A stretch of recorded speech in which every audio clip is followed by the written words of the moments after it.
अस्सलाम वालेकुम and welcome back to my channel. तो गाइस कैसे हैं आप लोग। आज की वीडियो बहुत ज़्यादा इन्फॉर्मेटिव है उन लोगों के लिए जो अमेज़ॉन में फंसे हुए हैं और सोच रहे हैं कि भाई हम किस मार्केट में जाएं, अमेज़ॉन यूएसए में जाएं या यूके में जाएं।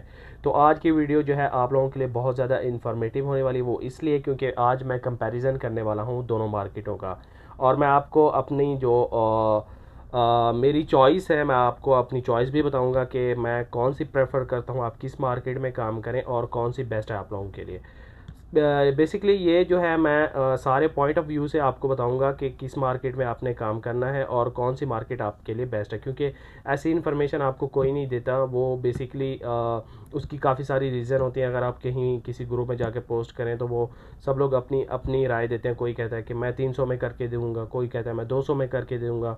तो आप जब देखते हैं कि आपको लो कॉस्ट में जो भी आपको एलएलसी बना के दे रहा है या जो भी आपको ये काम करके दे रहा है, तो आप उसकी तरफ चले जाते हैं, चाहे वो यूके हो या कोई भी हो। लेकिन आपको उसकी बैकएंड पे जो आपका लॉस हो रहा होता है वो आपको नहीं पता होता। तो इंशाल्लाह आज की वीडियो में वो सब गाइड करेंगे, ठीक है। तो वीडियो शुरू करने से पहले अगर आपने इस चैनल को सब्सक्राइब नहीं किया हुआ पहले से, तो अभी इसको सब्सक्राइब कर लें और साथ में बेल आइकन को भी दबा दें, ताकि आने वाली न्यू फ्यूचर्स की जो वीडियो हैं वो आप मिस ना कर सकें। तो चलिए वीडियो की तरफ चलते हैं। अब यहाँ पे जो है मैंने एक चार्ट बनाया आप लोगों के लिए, ताकि आप लोगों को ईजिली समझ आ सके, जिन जो लोग अभी तक कन्फ्यूज़ हैं कि किस तरीके से हमने काम करना है। यहाँ पे मैंने दोनों का चार्ट बनाया हुआ है, अमेज़ॉन यूएस और अमेज़ॉन यूके का, ठीक है। दोनों का बारी बारी जो है मैं उनकी डिटेल्स के साथ आपको बताऊंगा, ठीक है। यहाँ पे सबसे पहला पॉइंट मैंने दिया हुआ है high cost company registration LLC and one time cost. अब अगर आप यूके में अपनी एलएलसी बनाते हैं, ठीक है, कंपनी अगर रजिस्टर करते हैं, तो वो हाफ इसकी यूएसए की हाफ प्राइस में बन जाती है। लाइक अगर ये वाली अगर आपकी यूएसए की एलएलसी जो आप बना रहे हैं, अगर वो $800 की बन रही है, ठीक है, यूके में वही सेम आपको $400 में रजिस्टर्ड जो हो जाएगी, ठीक है। अब आपने सबसे पहले यही देखना होता है कि मतलब कॉस्ट पर सबसे, जो नॉर्मली सारे सेलर्स होते हैं सोच रहे होते हैं कि हम किस तरफ जाएं, तो वो बेसिकली वो यही चूज़ करते हैं कि यार ये तो $800 जो है ये काफ़ी ज़्यादा है, तो हम अच्छा है किसी सस्ती में जाएं, तो वो यूके को जो है सेलेक्ट कर लेते हैं। लेकिन ये बाद में जो है ये आपके जो $800 हैं ये आपके प्रॉफिट में कन्वर्ट हो जाते हैं, ठीक है। वो किस तरह अभी मैं आपको बताता हूँ। अच्छा, सबसे पहली बात, यूएसए में अगर आप कोई प्रोडक्ट सेल करते हैं तो उसमें बहुत अच्छा प्रॉफिट मार्जिन होता है। वो क्यों होता है, वो आगे एक पॉइंट है जिसे आपने सुन के या देख के आपको वो समझ आ जाएगा मैं क्यों कह रहा हूँ कि सबसे ज़्यादा प्रॉफिट मार्जिन यूएसए मार्केट में है, ठीक है। अच्छा, low cost profit margin UK में क्यों है। लो कॉस्ट प्रॉफिट मार्जिन इसलिए यूके में है क्योंकि वहाँ पे आपको बहुत ज़्यादा जैसे डिस्ट्रीब्यूटर, होलसेलर, सप्लायर्स आपको नहीं मिलते। वहाँ पे डायरेक्टली आपको ब्रांड से कांटेक्ट करना पड़ता है, ठीक है। और वहाँ पे होलसेलर, यहाँ पे मैंने एक और पॉइंट भी दिया हुआ है, प्रॉफिट मार्जिन कम होता है विद गुड प्रॉफिट मार्जिन, ठीक है। अच्छा, difficult to find wholesaler with good profit margin, ये यूके की मैं बात कर रहा हूँ, ठीक है। होपफुली आप लोगों को इजीली समझ आ रहा होगा, क्योंकि मैं मार्क भी साथ में कर रहा हूँ, क्योंकि यूके में अब बार बार मैं यूके और यूएसए नहीं बोल सकता, ठीक है। तो इसलिए मैंने आप लोगों के लिए चार्ट बनाया ताकि आपको इजीली समझ आ सके कि मैं किस मार्केट के बारे में बात कर रहा हूँ, ठीक है।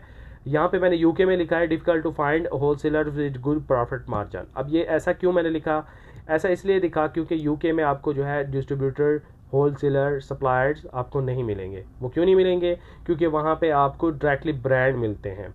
अब ब्रांड की तरफ अगर आप जाते हैं तो ब्रांड आपको पता है कि वो ब्रांड आपको, ठीक है, थोड़ा सा प्रॉफिट वाली जो प्रोडक्ट होती है उस पर प्रॉफिट मिलेगा, लेकिन आपको आगे मुश्किल होंगी। वो आगे किस तरह मुश्किल होंगी, आपको जो है टैक्स पे करना पड़ेगा। सबसे पहले 20% आपको जो है ब्रांड को जो है देना पड़ता है। ब्रांड लाइक डिस्ट्रीब्यूटर अब कौन होता है, या होलसेलर या सप्लायर, ये कौन होते हैं, ये सारे सेम ही होते हैं, लेकिन ये ब्रांड से खुद लेके बैठे होते हैं, ठीक है। होलसेलर जो होता है उसके पास एक ब्रांड नहीं होता, उसके पास लाइक 50 के अराउंड या 150, 200, 300 इस तरह के उसके पास ब्रांड होते हैं, सारे होते हैं। बेसिकली वो ब्रांड से लेता है और अपने पास रखता है, ठीक है। वो और वो आप लोगों को देता है, साथ में आपको जो है ऑथोराइजेशन लेटर देता है, और जो प्रोडक्ट्स होते हैं उसमें अपना प्रॉफिट मार्जिन रख के देता है। लेकिन अगर आप ब्रांड की तरफ जाते हैं, डायरेक्टली ब्रांड की तरफ, तो ब्रांड का टारगेट होता है कि आपने बल्क में खरीदना होता है, like 5,000 piece, 10,000 piece, 3000 piece, 8000 piece, अगर आप ब्रांड की वो रिक्वायरमेंट पूरी कर सकते हैं, आप में आपके पास इतना इन्वेस्टमेंट है, then you can go to brand. ठीक है, आप ब्रांड को सेलेक्ट कर सकते हैं, डायरेक्टली आप ब्रांड से कांटेक्ट कर सकते हैं। ब्रांड ने अगर आपको अगर कहा कि आपने एनुअल फीस देनी है, आपके पास इन्वेस्टमेंट है, देन आप जो है ब्रांड को सेलेक्ट कर सकते हैं यूके में। ठीक है, अच्छा नेक्स्ट पार्ट हमारे पास है availability of ample wholesaler distributor.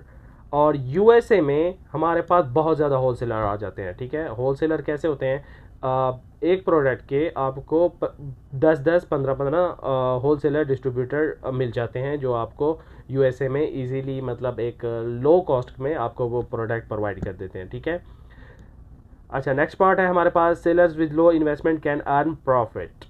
अब इसका क्या मतलब है, सेलर्स जिनके पास बहुत कम इन्वेस्टमेंट है तो वो जो है यूएसए मार्केट में जा सकते हैं। अब ऊपर आपने यहाँ पे इस पॉइंट पे देखा कि इसकी जो एलएलसी क्रिएशन की फ़ीस है वो 800 है। अब नीचे आ रहे हैं तो हमें क्या लग रहा है कि sellers with low investment can earn profit. ठीक है, अगर आपके पास बहुत कम इन्वेस्टमेंट है तो आप यूएसए मार्केट में जा सकते हैं, उनके होलसेलर से बात कर सकते हैं और वहाँ पे आप एक ब्रांड के जो है मतलब 50 यूनिट्स ले सकते हैं, दूसरे ब्रांड से आप जाके 50 यूनिट ले, ऐसे 8, 10, 5, 6 जितने भी आपके पास इन्वेस्टमेंट है तो आप अपने उस इन्वेस्टमेंट के मुताबिक आप उतने ब्रांड को टारगेट कर सकते हैं और उनसे प्रोडक्ट उठा सकते हैं, एक ही एक ही सप्लायर से, होलसेलर से। ठीक है, अगर एक होलसेलर जो है वो उसके पास 20 प्रोडक्ट है, 20 ब्रांड है, तो आप सब के 50-50 ले सकते हैं। लेकिन यूके में ऐसा नहीं होता। यूके में आपको जो है सबसे पहले जो है आपको अमेज़ॉन 20% वैट टैक्स आपसे चार्ज करता है अगर आप वहाँ पे जो रजिस्टर्ड नहीं है, वैट टैक्स रजिस्टर्ड नहीं है। अच्छा, sellers with low investment cantt have a good ROI। ये इसलिए है यूके में क्योंकि वहाँ पे मैंने जैसे आपको बताया कि वहाँ पे आपको बहुत ज़्यादा होलसेलर सप्लायर्स आपको नहीं मिलते यूके में, आपको ये बेसिकली यूएसए में मिलते हैं। आपको यूके में जो है डायरेक्टली आपको ब्रांड से लेना पड़ता है। अब ब्रांड साफ ज़ाहिर है थोड़ा सा तो आपको प्रॉफिट सामने से नज़र आ रहा होता है कि यार मैं डायरेक्ट जो है ब्रांड से ले रहा हूँ, लेकिन पीछे का आपको नहीं पता कि आगे से आपने अमेज़ॉन को अपनी फीसिस देनी है और सेल्स टैक्स भी आपने अमेज़ॉन को पे करना होता है, वैट टैक्स जिसको कहते हैं, वो भी आपने अमेज़ॉन को ही पे करना होता है। अच्छा, उसके बाद tax exemption through reseller certificate.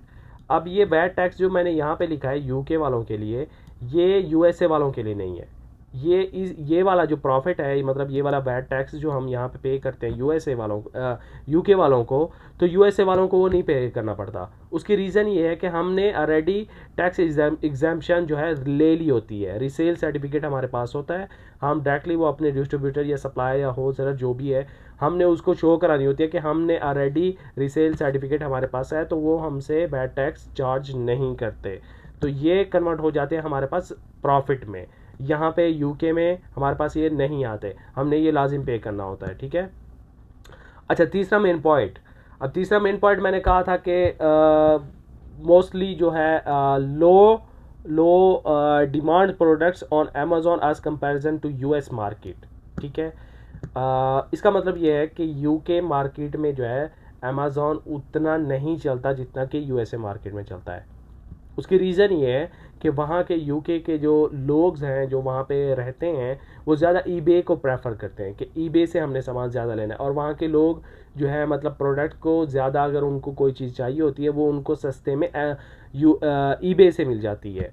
अगर आप वो अमेज़ॉन यूज़ करते हैं तो अमेज़ॉन में उनको थोड़ी सी प्रोडक्ट महंगी पड़ जाती है, तो इसलिए सब लोग जो है प्रेफर करते हैं कि हम लोग ईबे से ही लेते हैं और सब लोग ईबे पे ही काम करते हैं। ठीक है, अच्छा लास्ट पॉइंट है, मैं इसके बाद जो है वीडियो एंड करने वाला हूँ। वीडियो क्योंकि काफ़ी लंबी हो जाती है, फिर आप लोग कहते हो कि भाई वीडियो बहुत लंबी होती है, तो आप लोगों को डिटेल से बताते हैं तो इसलिए थोड़ी सी लेट हो जाती है। अच्छा, high demand high competitive. US market में सबसे ज़्यादा मतलब जो कंपटीशन है वो यूएस मार्केट में है, क्योंकि वहाँ पे आपको एक प्रोडक्ट के, अगर आप अमेज़ॉन यूएस में जाएं और वहाँ पे सर्च करें, एक प्रोडक्ट के आपको जो है 20-20 सेलर्स मिल जाएंगे एक ही प्रोडक्ट के, और वहाँ पे जो है कंपटीशन बहुत टफ होता है, और टफ होता है तो इसलिए वहाँ पे जो है डिमांड प्रोडक्ट की बहुत ज़्यादा होती है। लेकिन अगर आप यूके में जाते हैं तो वहाँ पे इतना प्रोडक्ट्स की डिमांड्स नहीं रहती। होपफुली आप लोगों को टोटली ये समझ आ गया होगा, ये चार्ट जो मैंने बनाया हुआ है आप लोगों को इजीली इसकी समझ आ गई होगी। अगर आप में थोड़ी सी अगर कोई कन्फ्यूजन है तो नीचे कमेंट्स लाजिम करना, और मुझे इनबॉक्स कर देना, या फिर कमेंट्स नहीं कर सकते तो मेरे व्हाट्सएप पे आ जाना, वहाँ पे मैं आपको फुल्ली गाइड कर दूंगा और ऑन टाइम आपको इंशाल्लाह रिस्पॉन्स होगा। तो होपफुली आप लोगों को वीडियो बहुत पसंद आ गया होगा। अगर आप में इस तरह की वीडियोस देखना चाहते हैं तो नीचे कमेंट्स करें, और मज़ीद इस तरह की यूएस मार्केट या यूके मार्केट के बारे में थोड़ी सी इन्फॉर्मेशन लेना चाहते हैं तो नीचे कमेंट्स कर दें। इंशाल्लाह नेक्स्ट आपकी जो वीडियो होगी उसी के रिलेटेड ही मैं बना लूँगा, ठीक है। तो बस यार आज के लिए इतना ही था, मिलता हूँ नेक्स्ट वीडियो में, तब तक अपना बहुत सारा ख्याल रखिएगा। Thanks for watching this video, good bye, अल्लाह हाफिज़।